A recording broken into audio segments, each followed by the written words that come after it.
national health coverage. And welcome back. This is People in Politics. Today we are talking about the president's utterances yesterday. And of course, he said that the game is on.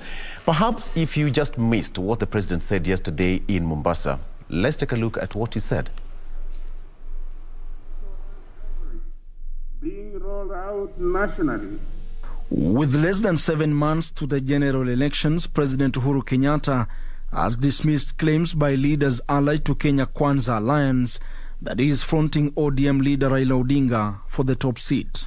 Mimi sina project ya mtu mimi, lakini nitaangalia hata mimi kura yangu sitaweka pahali ya mtu mimi nitaamini. Na kama kuna mtu mmoja ama wawili watanisikiza, nitawaambia mimi oni wangu ni hivi. Sinina hiyo. Ngoja, mosmos. The president who was in Mombasa slammed politicians in his administration of dwelling on campaigns instead of focusing on the Jubilee agenda. Mimi nawaangalia tu, ongeeni tu. Semeni wote ile mko nayo muitoe kwa roho yenu, mseme.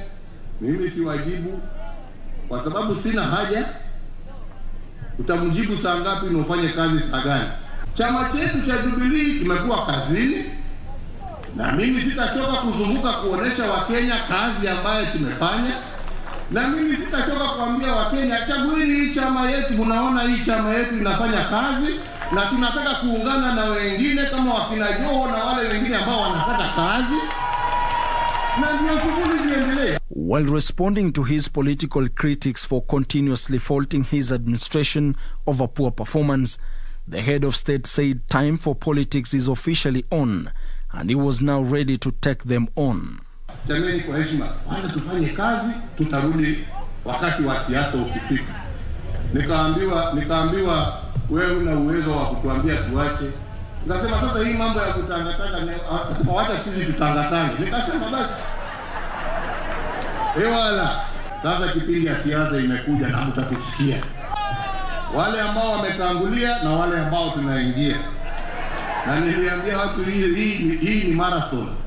President Kenyatta's sentiments were echoed by leaders, including Mombasa Governor Hassan Joho, who lauded the president for fostering peace, fulfilling key government promises, including infrastructure and quality healthcare services to its citizens. There you have it. So, Daktari, based on what the president said in Mombasa yesterday, let me just come back to you. You said that the president did not make any mistake by changing his mind. His Excellency the President is just like any other Kenyans, and he has a free hand to make a free choice of his own preference.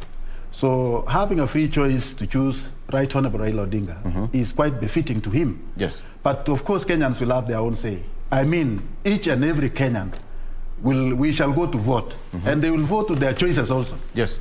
So the people, I mean, the people who will finally determine the next president of the Republic of Kenya are the Kenyans themselves. Yes, and he's also come out very clearly that he will now go to campaign trail to speak about what the Jubilee has done as a government. Yes. And then also to bring about the person whom he believes he can support. Is that a good or bad thing? It is a good thing to His Excellency the President because that is his view. I'm just giving you what he said and how he's feeling, the way we saw, the way we had. Yes. But Kenyans have their own way of looking at things. And now that they are going to the campaign trail, they will have to convince Kenyans which side is right for. I mean, once there are those who are in Azimio, there are those who are in the Kenya Kwanza. These are people who have also. They have appeared. They are bleeding to the public to support their side of the story. Yeah. But in this case, Oloo, as we can see, His Excellency the President has shown his direction, which is no longer secret. He's going to support Right Honorable Raila Odinga, and he's going to campaign openly, and he will participate personally in the campaign because you saw he has opened up. He said that he is going to tell Kenyans, he is going to remind Kenyans about the achievement that they have achieved as Jubilee. Yeah. So he will not be telling Kenyans by telecast. He will be moving around telling Kenyans, and then from there he will tell Kenyans, look, the person to vote for this time is Right Honorable Raila Odinga. That is his mindset, as you can see from the talk itself. But what I was saying, Oloo, when I say this, when I use the term we, I'm saying those Kenyans who are still asking what really brought about a dramatic change, an about turn by His Excellency the President to support Raila Odinga after promising Ruto 10 yake. I mean, those are some of the basic questions that maybe as he goes to the campaign trail, he will also open up to Kenyans, whether this thing is personal or it is public. It is for public interest. Yeah. And that is something we are waiting to see come the days when they will now embark on the politics. But going by the current politics, Oloo, I don't foresee a big change. Even if His Excellency will open up today that Ruto is of this much. Much has been spoken against this guy, His Excellency the Deputy President. And I don't think any utterances that can come now will make any big change. The same follow-up that are following the Deputy President and those who are following the Right Honorable Raila Odinga, there will not be a much change that we are anticipating. Because why I'm saying this, much has been talked against Ruto. Much has been said about him. And I don't think there is anything more in store left for him. Save what he said that the president will speak. Milk dry. but you know, it's quite interesting to note that most people are focusing on what really happened between the deputy and his boss. That is exactly the case. But the question is, what really happened to bring the good tide between the president and ODM leader Raila Odinga? What was this something good that made them to come together? All people are seeing is what is this thing that made these two good friends to go their separate ways? But what is this one thing that made one-time enemies to come together and work together? Why are no people talking about this one to interrogate why the Honorable Raila Odinga and the president came together to work together for the good of the Oloo, it's populism. Orogo, 1 minute. I mean, Doctor, there's something that I wanted to say. You've been talking about this issue for some time. In 2018, after the handshake, the handshake came after the last election. It's not true. Right. It never came before the 2017 election. It came after the 2017 election. That is, I mean, after His Excellency the President has been assured of his position or his place as the President of the Republic of Kenya. So he was no longer seeing the need to have Ruto in any case. I mean, he wants to have a new friend who will position him come the next government. That is the bottom line. In fact, when you look at the face and the movement that is going on, I mean, Oloo, you can really see that this is a deal that has been struck. Okay. I'm quite interested still to understand why it was a... No, it is a deal. It is a deal. In 2013, 2007, there was a post-election violence and conflict in this country. And all of us seated in this set, we witnessed what happened to a country that degenerated into the brink of utter collapse by that time. 2013, there were some issues about the elections outcome that was taken to the Supreme Court. The Supreme Court had its own judgment, it was settled. 2017, equally, because the country again was staring towards a halt and things were not moving in the right direction. Admitted. This is an admission from all principles. In any political principles who is right now campaigning, in one of two ways they've uttered and they've recognized that post-2017, the country was not really well. It was not in well hands. And if we had persisted that way even for 2 months, the country, this nation was staring again to another crisis. And the head of state, and I like the way you've asked that question. Why is there a constant political narrative being driven always by one end, asking why there was betrayal after 2017? But they're not giving the head of state to give an account. Exactly what happens that made him to leave his dynamic duo and crossed over to an opposition leader and make deals and make hands with them and say, let's settle this and work for the benefit of this country. I think sometimes, like you said, it is important, like in platforms that we have, to give an account, help Kenyans understand that indeed the reality about post-2017, even after the handshake, and remember it's in the public domain. We are talking about what is in the public domain. Yeah. Just after the handshake, the first few people to congratulate the two was the deputy president. And he said very well, congratulating Tinga for crossing over and shaking hands. He said in his Twitter account, congratulating the two leaders for statesmanship. And that is something within the public domain. After that, in the constitution of BBI team, the president admitted, yes, and the deputy president never faulted the president because the president said the truth. In the composition, the 12-member team that was there, quarters of that team was proposed by the deputy president himself to compose that team. The deputy president has not really criticized that the president lied, which means it was true.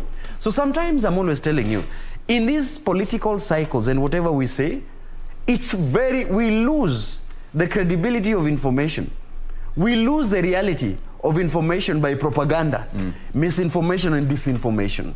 And that is why I'm saying that even as we sit in this set, it is important for us to help the public understand that in the political terrain, the only thing that matters is convergence of interest. There shall be no public interest put at hand before. No any political leader, no any presidential candidate. Ask them in the reality. They are not going to tell you whether it's bottom up, whether it's Azimio, whether it's Kenya Kwanza, whether it's One Kenya Alliance, or other political formations that are coming. Victor, I'm telling you, there is no public interest at heart. There is interest of politicians converging and diverging. And that is why they are not speaking in the same tone. Allow me to respond to this. State project. I'll come to that. I will come to that. I was just wanting to tell you about this misinformation about state project. I will come to that. I will come to that. You just picked my mind. Daktari, because when you see the president saying that, the body language, waongee tu, mimi sitawajibu and all that, the time is right now here with us, and the president said that he'll continue to articulate the Jubilee's manifesto projects across the country. But then he said that we will, join hands with the likes of Joho here. Perhaps he was directed because Joho is an executive member of ODM. And somebody would argue that he was speaking directly to the ODM member, or ODM party. I think definitely, Oloo, the president was referring to Right Honorable Raila Odinga. He was not referring to Joho as such. Joho is one of the right-hand man of Raila. So he was showing that we are there, we are going to form a team in the next government. And when you look at it, Oloo, you ask yourself, His Excellency the President is retiring. His term is over. But the emphatic approach that he is making is that he is part of those who are going to form the next government. He will not leave things to chance. He will be there to campaign for this, his preferred choice. So he is now becoming part and parcel of the next government because he's campaigning like he's starting afresh. So in this case, that's an allegation. It's not an allegation because he's not said that it's not when you saw Oloo, he said that you will now begin seeing us. Now, officially, politics is taking shape. The word "us" is ambiguous, Daktari, and you cannot say the president saying that you will see us, then it means he's going to be in the next. What His Excellency said there, he said that we are going to explain to you what the Jubilee government has done. And some of you have been alleging that Jubilee is dead. It is not dead. We have been at work. And we are going to explain to you. And in the process, we shall tell you our new friend. Are you getting? He has 6 months to do that. Yes, in the process, we shall tell you of our new friend. Now, telling you of our new friend means, the friend that we are going to join up together with the Jubilee. So in this case, he was referring, to Right Honorable Raila Odinga after mentioning who? Joho and the likes. So in this case, Oloo, the president has given his own direction. Which is wrong? Which is wrong, right? There is nothing wrong. I've told you, and I'm repeatedly saying that he has got every right as a Kenyan citizen. And as also a senior citizen of this country, as a leader, he has every right to give the direction. So in this case, but Kenyans will not be, the rights of Kenyans will not be taken away. But His Excellency has only expressed his desire. He has only expressed his mind. And of course, he was telling Kenyans, we are also going to tell you, hope you will be with us. Hope you will join us. So that was a campaign that, yes, Kenyans, this is the direction that we are about to take. So hope you are going to be with us. Let us remain united. But he added by saying, let us have a decent campaign.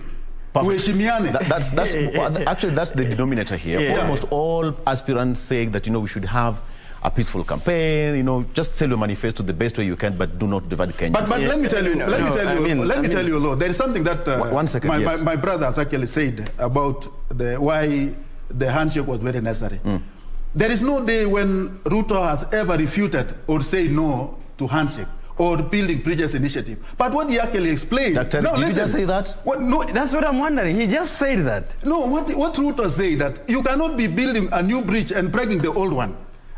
Basically, if the handshake was to have any meaning, it was to be an all-inclusive kind of approach. But why others aside, others in? Are you building or you are breaking? You see, this is why I'm telling you. And now you just confirmed. Confirmed when I said that doctor, my brother, is becoming a victim of circumstances. No, I'm never. Yeah, because Dr. How would you say that the deputy president speaking the truth? Listen, how would you say that the deputy president has never posted BBI? How do you even say that in public? And it's in the public domain. He said this is a monster that he would not want to see the light. Let me tell you. On the second, just wait. Listen, on the second note, let me dispel this notion. And I agree that when the president says, let us respect one another in these political campaigns, there is a double speak. There is a double speak that all these political sides have mastered. Yes. All these political sides. When the leader will stand up and speak nicely, but the lieutenants of these political leaders will go again and speak something differently, degenerate into insults, into name calling. Yes. So I think it's important that if the leader of Jubilee Party stands on a podium and say we need to sanitize politics, and have a politics that is hygienic, have a politics that people listen, then it's equally hell-bent on him, to tell his members of parliament, President Uhuru Kenyatta as the leader of Jubilee Party, to tell his colleagues, members of parliament under the Jubilee, to be very resistant on name calling and calling people equally the deputy president, equally the Right Honorable Raila Odinga and everybody else who is in this political campaign. Let me say, there is no incumbent who has an interest in fronting his or her preferred successor. Kremlin gave it to Putin. Putin was a state project, okay? President Obama campaigned vigorously for Hillary Clinton. She lost, but she was campaigned for. Recently, President Obama campaigned vigorously for Joe Biden, won in the seat. Yes. Right? Everywhere. And we are not seeing an exemption. All these incumbents and presidents have got a hand in whoever they would want to succeed them. Like I've said, their interests converge somewhere. Now the problem, and I keep on being objective, the problem is, however much you are doing that, even on the democracies that I've just mentioned, even on the countries that I've just mentioned, President Obama, even in fronting of Hillary Clinton, did not interfere with the Constitution. Okay? Yes. Even the politicians at Kremlin, when they wanted Putin in, they did not interfere with the Constitution. They did not whip people physically. At the same time, I am saying, even for the deputy president, there is no advantage.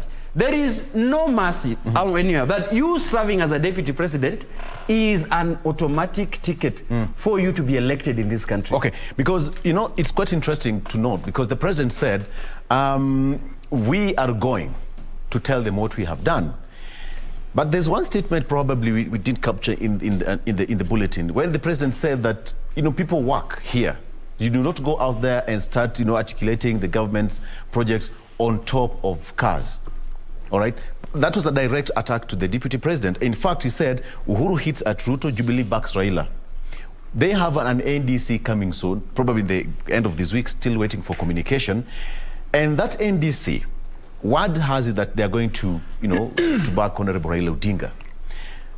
Now, my next question is going to be so simple. Do you expect the DP to be part of that NDC? Yes or no, Daktari? I think the direction that the Jubilee is taking, it is taking a direction of the few who are still in that party. I don't foresee a situation whereby now that those who have campaigned under a different party altogether, like UDA, they have a massive following. I don't foresee a situation whereby they will come and sit along with the few Jubilee. Who are still in Jubilee? Okay.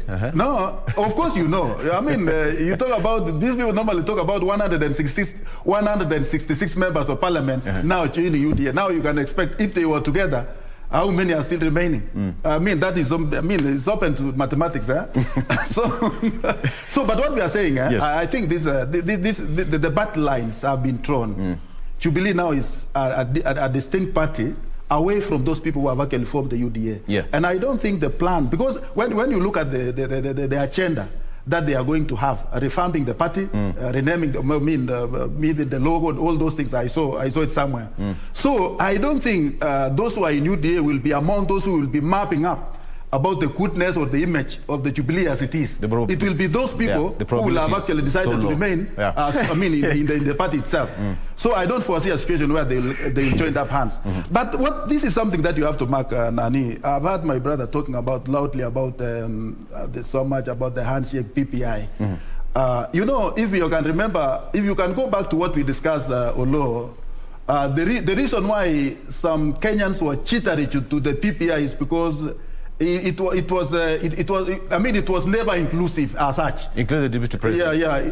Of course. I mean, what the deputy says that we don't want to have a contested PPI. We want to see a PPI that would have been agreed upon, so that when we go for the election, it will be a no contestation. But some guys refused, and that is why some of these cheateries actually came about. So not because Ruto hated PPI, it was because it was never inclusive in its nature and character. That tells that he was opposed to it. You know, we were all here. You know, I mean, was on the other wing, and the president and the other team were on another wing. He opposed BBI. The whole thing was supposed to be all inclusive, Oloo. But it was not supposed to be a subject of the few. Yes. What the deputy was crying was to have a non-contested, PPI. By having all the minds together. That was just a bit of what the ideally, Oloo, amendment of a constitution cannot be non-contested. That, the reality, and this is why I'm telling you, sometimes we are locked in some political, quagmire, in some political misinformation. That Kenyans really have to read between the lines and take this kind of pronouncements with a pinch of salt. And I keep on telling you, any amendment to the Constitution will draw yes or no. People who are proponents and those who are against. So by saying that a constitutional amendment, under Chapter 16 cannot be contested, I think you're taking us to a situation where, you would want to have your cake and eat it. It is not fair, it is not real, and it was not right. So in other terms, the deputy president opposed the constitution, but also appeared to be supporting it to some extent. So I think this is one thing that we must put in a public domain, we must put it here, that it was something that it was opposed before. Now, you cut me short when I was going to talk about, why it's important for us to have a conversation that is equally objective in all these political narratives. We've just come out of a 21 days voter registration. And you have actually seen the result of this. Beyond the expectation of 4 million, IBC has registered 1 million, which means that the projections is 3 million less. Yes. So we're asking ourselves then, what happens to this projection? What happens to Kenyans who were supposed to be overwhelmingly registered to cast their votes during the ballot on 9th of August? That is one thing we have really to ask. Is there a voter apathy? Yes, it is. And what could be the reasons? And this takes me back to even the Electoral Commission. And this I want to address because there have been an issue about the trust deficit within the Electoral Commission. Why is it that people do not trust the IEBC to deliver credible elections? Even in the looming court crisis that we have in 2017. you know, even in the assurances that elections are free and fair, even in the outcome of election in Juja and Kiamba, why are Kenyans still having a trust deficit in the electoral management body of this country? Yeah. That is something we have to yarn, because that is where there is, the straw always begs the camel's back. That is where the electoral, all these things we are saying about the endorsements, about the campaign, and about the NDC, it ends up into the 9th March of August this year. All right. So I think this is quite important for us to converse, because we are coming to it. There's going to be more, because right now I think there's going to be voter verification. Exactly. And then we prepare for elections. Okay, gentlemen, because we're running out of time, there is something I want us to do here today, and Director will agree with me. We've had these two gentlemen for a very long time on the show, and, you know, they're brilliant minds, giving the show the life that, you know, it deserves. All civil servants and anybody else who is aspiring to be a member of parliament or to run for any political seat is supposed to resign. And we are waiting to see how that will pan out. So allow me to take this chance to allow these two gentlemen, because they're also running for political seats, as a hand of appreciation, for them to tell us the way we've always done here on the show with other aspirants as well, so that they can tell us what positions they're running for, what tickets, and what is their manifesto. We only have 4 minutes to go. Starting with you, Dr. Thank you so much, Oloo. I think we have come of age, and we really thank God that this country we have come this far as a nation. And now that this is an electioneering year, the issue of resigning, mass resignation, like yesterday, you saw those who have started resigning, others will resign today, others will resign tomorrow. I think, although, if you can remember last time when I was in this studio, I had actually declared that I was going to contest for the seat Sikowet Soin in Kericho. My brother Orogo was surprised that I'm here to resign. And I was witnessing what is happening, what has happened so far, although I look at these lucrative positions that these guys are leaving. They are going home, these CSS and all this and that. And I had in mind that if I can get access to His Excellency the President, I'm a very effective and a very law-abiding citizen. I can now occupy, instead of going there to politics, I can occupy some of these offices. So I think that is something I'm considering a law, but that is my prayer. So my resignation is not yet there for now. And if I was even to contest, I think I was going to also to highlight to you the party that I was going, but even if your case is as good as mine, the party that I was going to contest with, but I'm here to declare my stand as of now. But what I want to say and what I want to appeal to Kenyans, Kenyans, we are here in the politicking, electioneering time. We look forward to a peaceful election. We want to have this country more united, even after this election. We want to have Kenyans more knit together, even after this election. That is my appeal, that those who are managing the transition actually must manage it in the best interest of the Kenyans, so that we can have a credible election. Otherwise, with those few remarks, may God bless this country, may God bring us together as a nation. Okay, so we can say Sigouet Soin, turn of fresh. Dr. seems not to be sure about yeah, he's still on the balance. But I also agree with him that there is a lot of political tantrums and changes and a lot of coalition building, and it's equally my fate, because and I'm really appreciative that you're giving us a platform to address probably Kenyans and their electorates. I would urge you that as we continue, there will be a day for that. Absolutely. Yeah, because it's still early, and for all of us, like I have cried, foul here, that at the national, at the bigger level of these political parties, the decisions that are being made without the consideration of people who are vying at this lower level. And it's taking a toll on young political leaders and people who are probably at Daktari's level, where you do not have control at what takes place at NDC or the National Executive Council, but decisions are made without consideration to how you are down here. So with all those reasons, I think it's equally important that for now we look Kenyans in the face and tell them the importance of having, according all political aspirants, the opportunity to sell their agenda. Ask them about their manifesto. Ask them about their deliverables. Give us your constituency, your focus. And I'm in Kibra. And I've been in Kibra, and I've served Kibra, and that is where, when the right time comes, that is where my leadership appeal would be taken. And I would, when the time comes, and the situation allows, I'll talk to the people of Kibra. Okay. But as we speak, I think there is consideration that I have actually put on the table, that even in the consideration of political parties, in the consideration of the whole governance architecture and other unforeseen issues beyond our control, there's equally important to tell the people that for now, register as voters, because I think the IBC, I don't know how true is it, because they're giving people leeway until 28th probably of February to still to still register. It is important to register as voters. It is important to, wherever you are, to conduct yourself and tell people about civic education and the importance of voter education, but equally important not to be, perpetrating violence and conflicts in your respective areas, wherever these campaigns are called upon. Gentlemen, allow me to say it's enough for now. We can talk until sunset. We'll continue to talk. That is our job every morning. All right. Thank you so much for joining us, Dr. Rotich and Daniel Orogo. As you said, we all wish you all the best. Amen. Brilliant minds every morning, giving you what you need to know on people and politics.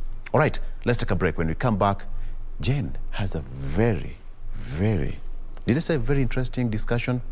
Yes, I did. We'll be right back.